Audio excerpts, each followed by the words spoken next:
సాధారణ యుద్ధం అంటే ఒకరు గెలుస్తారు, మరొకరు ఓడిపోతారు. అయితే సరైన మధ్యవర్తిత్వంతోనూ ఆయా దేశాల మధ్య దెబ్బలు తిన్న తర్వాత వచ్చే ఆలోచనతోనూ కాల్పుల విరమణ ఒప్పందాలు జరుగుతూ ఉంటాయి.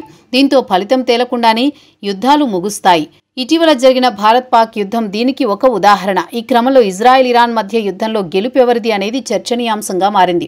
సుమారు 12 రోజుల పాటు పశ్చిమాసియాలో భీకరంగా జరిగిన ఇరాన్-ఇజ్రాయెల్ యుద్ధం తాజాగా ముగిసింది. ఇదంతా తమ మధ్యవర్తిత్వ ఫలితమే అని ట్రంప్ ప్రకటించారు. సీజ్ ఫైర్ను ఇరాన్ కూడా ధృవీకరించింది. ఈ సమయంలో యుద్ధంలో ఎవరు గెలిచారు?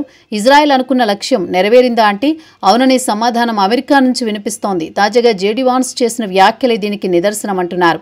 ఇజ్రాయెల్ దాడులకు కారణం ఇరాన్ అణ్వాయుధాలు తయారు చేస్తోందనే సందేహం. ఇరాన్ అణ్వాయుధాలను తయారు చేస్తోందని, వాటి వల్ల తమ అస్తిత్వానికే ముప్పు పొంచి ఉందని, అందుకే ఆ దేశంలో అణు కేంద్రాలే లక్ష్యంగా దాడులు చేస్తున్నామని ఇజ్రాయెల్ పేర్కొన్న సంగతి తెలిసిందే.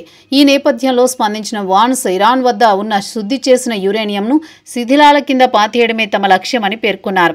అయితే తాము ఆ లక్ష్యాన్ని సాధించామని వెల్లడించారు. శుద్ధి చేసిన యురేనియం నుంచి అణ్వాయుధం తయారు చేసే సామర్థ్యం ఇరాన్కి ఇక లేదని తెలిపారు. తాజాగా ఓ ఇంటర్వ్యూలో మాట్లాడిన ఆయన ఇరాన్కు అణ్వాయుధాలు అందకుండా చేయడంలో అమెరికా నిబద్ధతను వెల్లడించారు. తాము ఇరాన్తో ఇప్పటికైతే యుద్ధంలో లేము, కానీ ఇరాన్ అణు కార్యక్రమంపై మాత్రం పోరాడుతున్నామని స్పష్టం చేశారు. దీంతో ఇజ్రాయెల్ చేపట్టిన ఆపరేషన్ రైజింగ్ లయన్ సక్సెస్ అయినట్టే అని అంటున్నారు పరిశీలకులు. ఇరాన్ వద్ద అణ్వాయుధాలు ఉండకూడదు, వారికి ఆ సామర్థ్యం ఉండకూడదు, ఆ దిశగా వారికి ప్రయత్నాలు చేయకూడదు. ఇవే ఇరాన్ విషయంలో ఇజ్రాయెల్ యుద్ధ లక్ష్యాలు. సో అవన్నీ నెరవేరినట్లే అంటున్నారు నిపుణులు. ఇదే సమయంలో ఈ విషయంపై ఇరాన్కు America vice president JD Vance ఘాటు హెచ్చరికలే జారీ చేశారు. ఇందులో భాగంగా ఒకవేళ ఇరాన్ మళ్లీ భవిష్యత్తులో అణ్వాయుధాలు తయారు చేయాలనుకుంటే వారు అత్యంత శక్తివంతమైన అమెరికా సైన్యాన్ని ఎదుర్కోవాల్సి ఉంటుందని చెప్పారు.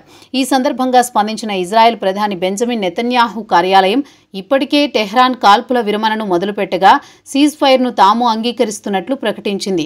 ఈ సందర్భంగా ఇరాన్ నుంచి అణుముప్పు తొలగిపోయిందని ఆ ప్రకటనలో పేర్కొన్న నెతన్యాహు ఇందుకు సహకరించిన అమెరికా అధ్యక్షుడు డొనాల్డ్ ట్రంప్కు కృతజ్ఞతలు తెలియజేశారు. ఈ యుద్ధం విషయంలో అమెరికా ఇజ్రాయెల్ వెర్షన్ ఏ విధంగా ఉంటే ఇరాన్ మీడియా మాత్రం మరో రకంగా స్పందించింది. ఖతార్లోని అమెరికా స్థావరాలపై ఇరాన్ విజయవంతంగా దాడి చేయగానే ఇజ్రాయెల్తో బలవంతంగా కాల్పుల విరమణను ట్రంప్ అంగీకరింపజేశారని, ఈ దాడి అనంతరం ఒప్పందం కోసం ట్రంప్ ఇరాన్ను ప్రాధేయపడ్డారని చెప్పుకొచ్చింది.